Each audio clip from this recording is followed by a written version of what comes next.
Christina Comben with Cointelegraph, and we're here in Dubai in the Palazzo Versace with Brian Brenson from Aurum and Brent Fulfer from TVV. We'll start with Brian. Can you tell us a little bit about Aurum, what you're building, who you're building it for, and why it matters? Yeah, absolutely. Thank you for this space. Love Cointelegraph, love what you guys are doing, so thank you. Aurum is a AI finance company, and so that's what I like to say, but no one really understands what that means. And what that really means is we're an ecosystem of diverse different products. So we have an exchange, we have a card program, we have a neobank, and then we also have yield products that lean into AI for execution and management of the funds. And so at its essence, we are a company that's looking to leverage AI to bring better financial results to everyone. And who's it for? That's a great question. It's for everyone really, but it's for people that are looking for a passive income, that are looking for the best tools and services that they can use to safeguard their crypto, to grow it, and to use it in real everyday life. And so, yeah, we're trying to make the best products and services we can.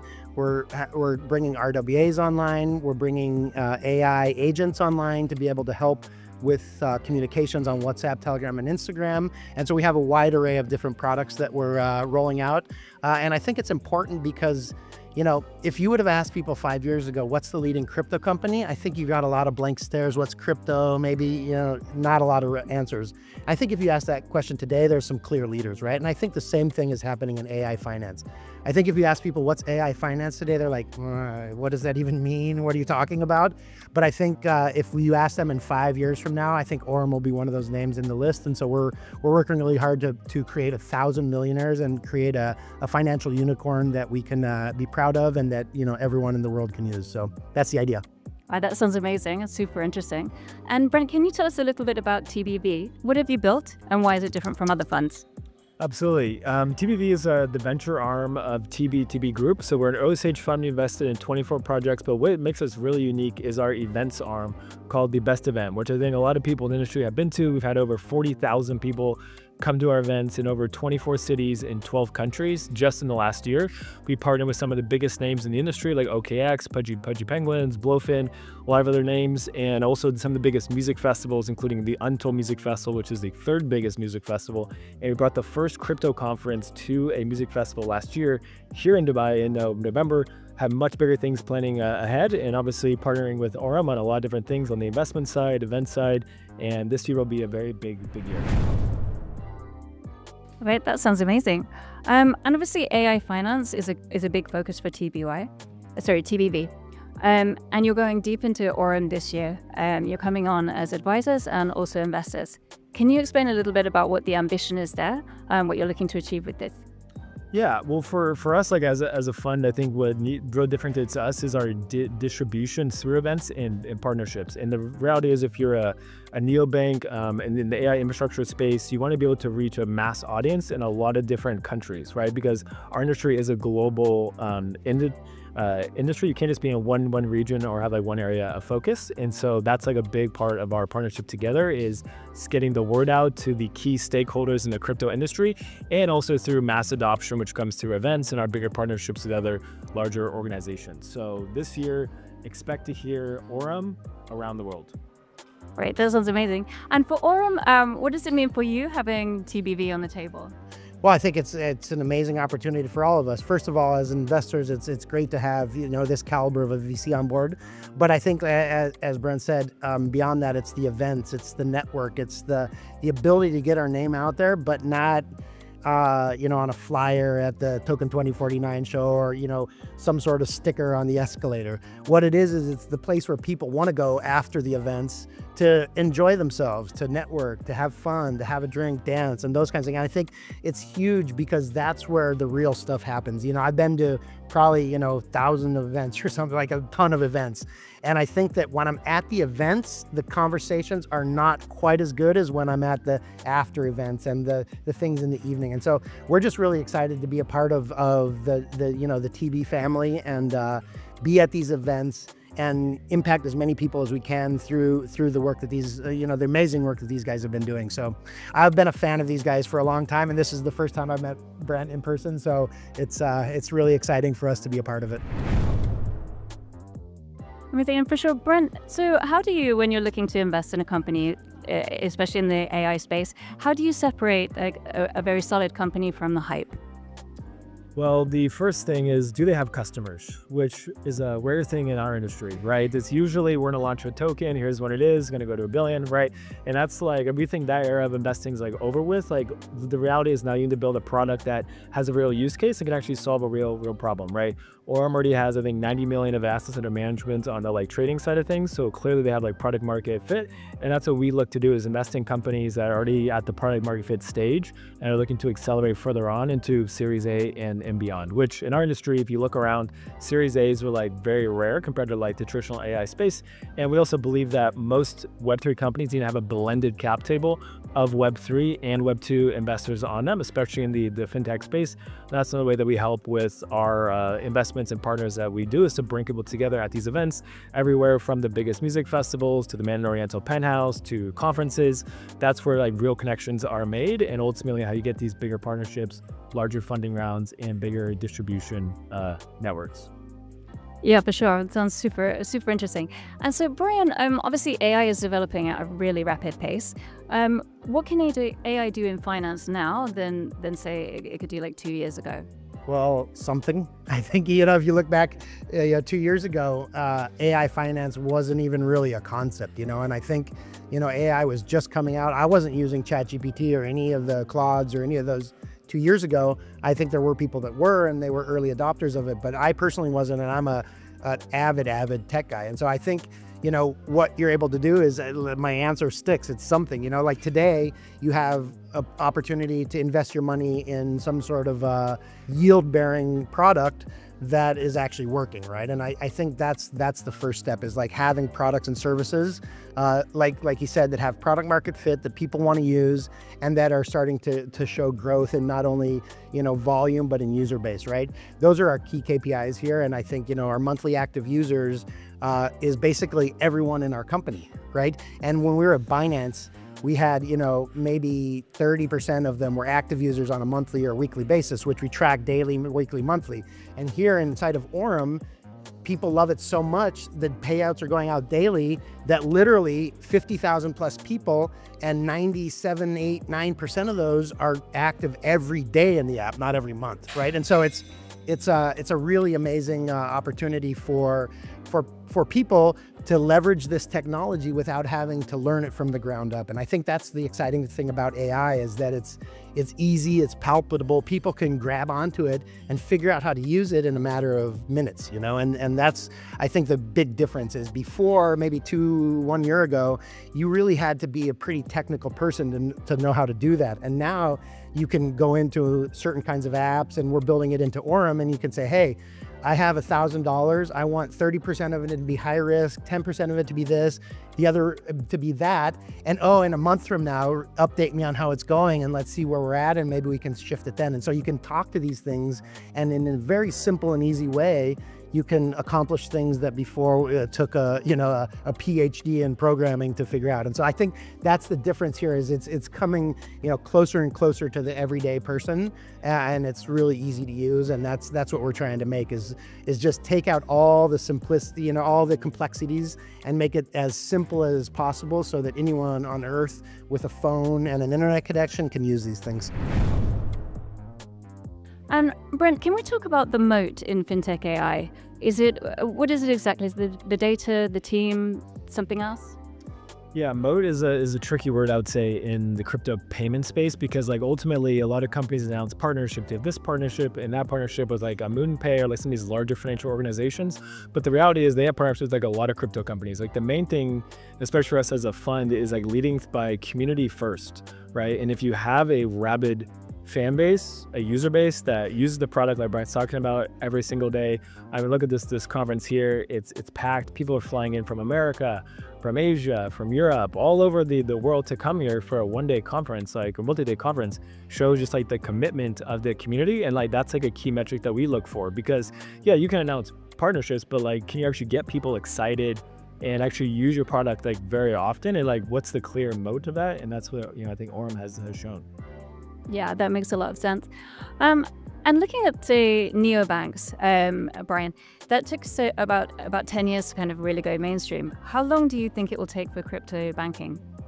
Well, I think it's already here. I mean, if you take a look at some of the opportunities out there in the neobank space, I think you can see the Revoluts, the Mondos, the N26, and the new banks in Brazil, which, has an amazing success rate, 70, 80 million users in the first year or two or three.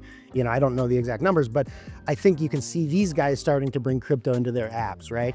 And so I think we are a true crypto native, crypto first neobank. And so we have a leg up because we're not bringing crypto into a legacy system and introducing it to people that don't really know about it or aren't sure about it. We're bringing crypto first, and then the rest of the banking experience comes later. And so I think we're flipping it on our head. I think it's going to happen really fast. We launched our neobank app inside of Telegram as a mini app because it was the fastest way that we could go to market. And it's also a very secure platform, and there's a lot of things going on that side. But as I mentioned on the stage, we also are creating the mobile native apps so that people can then download those that don't have anything to do with Aurum, anything to do with our back office, anything to do with our affiliate program, and they can use these products and services as well. So I think the answer is, buckle up, because it's going to happen really fast. And I think the growth that we've seen in the last 3 months inside of Aurum alone is a testament to the appetite of the market to have a true crypto neobank, and I think also regulation is a really tricky thing, right? Because these banks that were regulation first and banks first had to go through the path of regulating before they could offer products and services, right? And in the DeFi world, in the the wild west of blockchains, it's actually the other way around, right? Like, we launch the products and services, and then we figure out the best jurisdictions to where we can slot those in and use them. And so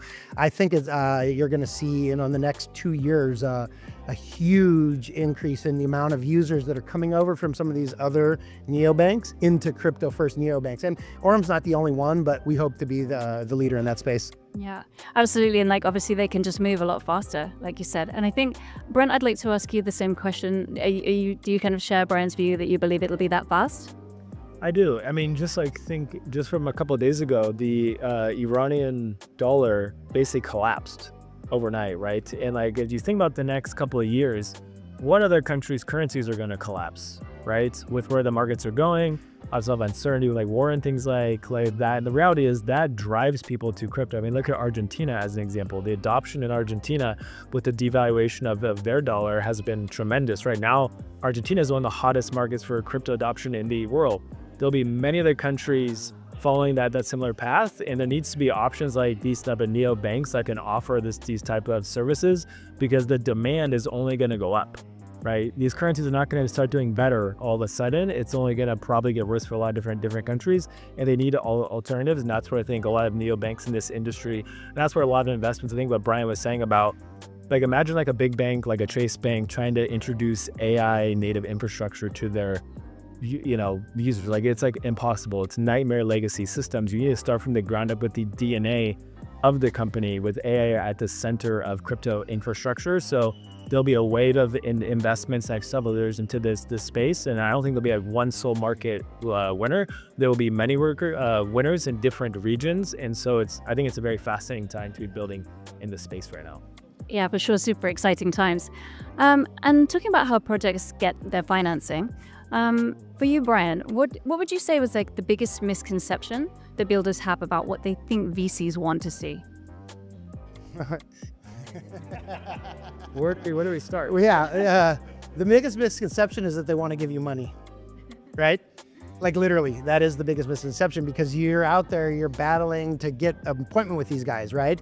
And they say, yeah, that's great. And then 6 months later, they say, they send you a 3-letter thing that says, we passed, sorry, or thanks, and at the end of the day, you're working really hard as a small, medium entrepreneur to build a product that you believe in, that's your passion, because if you don't have the passion to build it, it doesn't get built, right? But then you're out there, in the wild trying to find people. And I think the biggest misconception is that you can reach out to VCs and close, right? The only way to, in my experience so far, the only way to get VCs to come to you is to have something that's attractive to them, right? Either, like you said, a product market fit, a user base, a flow, but the best way to do it is to have someone refer you over, right? So if there's another founder that you're close to that can say, hey, Brett, go check out what Brian's doing. He's a great guy. I worked with him at Binance. I know he can pull this off. That's the best way to do it. So the misconception is that there's all these VCs out there and there's all this money and you can actually get it and it's easy.